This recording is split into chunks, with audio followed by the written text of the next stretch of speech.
റമീസ്. റമീസ് എനിക്കൊന്ന് ഭിന്നശേഷിക്കാരുടെ ആദ്യത്തെ മോഡലിംഗ് കമ്പനിയുടെ CEO ഫൗണ്ടറാണ്, CEO ആണ് അല്ലേ? CEO എവിടെയാ മോൻ്റെ വീട്? എറണാകുളം വൈറ്റില. എന്താ ഇങ്ങനെ ഒരു സ്ഥാപനം ഉണ്ടാക്കാൻ കാര്യം? ഞാൻ ആക്ച്വലി 2022 ബോഡി ബിൽഡിങ്ങിലേക്ക് ഇറങ്ങിയ ഒരാളാണ്. 2023 മിസ്റ്റർ കേരള ആയിരുന്നു. അതിനുശേഷമാണ് എൻ്റെ ബോഡിയിൽ എനിക്കൊരു കോൺഫിഡൻസ് ഉണ്ടായി. അതിനുശേഷം ഞാൻ മോഡലിംഗ് ഷോസിന് ഇറങ്ങാൻ ശ്രമിച്ചു. അപ്പൊ ഇറങ്ങുമ്പോഴത്തേക്ക് എനിക്ക് വരുന്ന ചോദ്യങ്ങൾ, നീ എവിടെയെങ്കിലും ഒരു സെലിബ്രിറ്റി ആണോ, എങ്ങനെയാണെങ്കിൽ സെലിബ്രിറ്റി, നീ എവിടെയെങ്കിലും അറിയപ്പെടുന്ന ഒരു വ്യക്തി ആണെങ്കിൽ നിന്നെ ഒരു ഷോ സ്റ്റോപ്പർ ആയിട്ട് നിന്നെ ഇറക്കാം എന്നുള്ള ചോദ്യമാണ് എനിക്ക് വരുന്നത്. അപ്പോൾ ഞാൻ നോക്കുമ്പോൾ കുറച്ച് ഷോസിനെ ഇറങ്ങി, ഇൻക്ലൂഡിങ് ലുലു ഫാഷൻ വീക്ക് ഉൾപ്പെടെ ഞാൻ ഇറങ്ങിയിട്ടുണ്ട്. അപ്പോഴാണ് ചിന്തിക്കുന്നത്, ഇങ്ങനെ മാത്രം ഇറങ്ങിയിട്ട് കാര്യമില്ല, എനിക്ക് നിങ്ങളെപ്പോലെ അല്ലെങ്കിൽ നോർമൽ സൊസൈറ്റിയിലെ ഒരു വ്യക്തിനെ പോലെ മോഡലായിട്ട് ഇറങ്ങണം എന്നൊരു ആഗ്രഹം ഉണ്ടായി. അങ്ങനെയാണ് ഞാൻ ഗൂഗിളിലൊക്കെ സെർച്ച് ചെയ്ത് ഇങ്ങനെ കമ്പനീസ് ഉണ്ടോ, സപ്പോർട്ടിന് വേണ്ടിയാണ് ആക്ച്വലി, എങ്ങനെ തുടങ്ങാൻ പറ്റും, എങ്ങനെയൊക്കെ കാര്യങ്ങൾ ചിന്തിക്കാം, അല്ലെങ്കിൽ എങ്ങനെയൊക്കെയാണ് ഇതിൻ്റെ റെഗുലേഷൻസ് റൂൾസ് നോക്കാൻ വേണ്ടിയാണ്. പക്ഷേ ഒന്നും കണ്ടില്ല.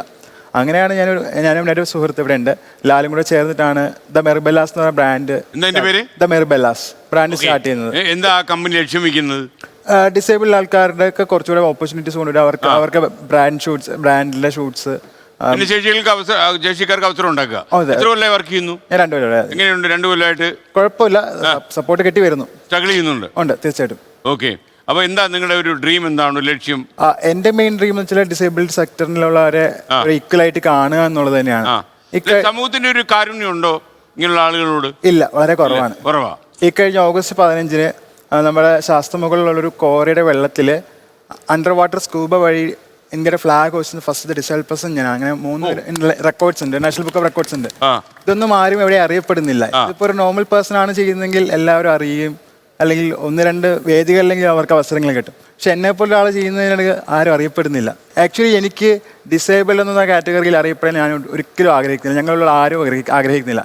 ഞങ്ങൾ ആഗ്രഹിക്കുന്നത് ഈ ഇരിക്കുന്ന എല്ലാവരോടൊപ്പം നിങ്ങളോടൊപ്പം ഇരിക്കാൻ വേണ്ടിയാണ്. അതിനുവേണ്ടിയാണ് ഞാൻ പോരാടുന്നതും കഷ്ടപ്പെടുന്നതും ശ്രമിക്കുന്നത്. അല്ലാതെ ഒന്നും എനിക്ക് പേഴ്സണൽ അച്ചീവ്മെന്റ്സിന് വേണ്ടി ഞാനൊന്നും ചെയ്യുന്നില്ല. ചെയ്യുന്നതെല്ലാം ഈ സെക്ടറിനെ ഡിസബിലിറ്റി ബൈ ബർത്താണ് സാർ.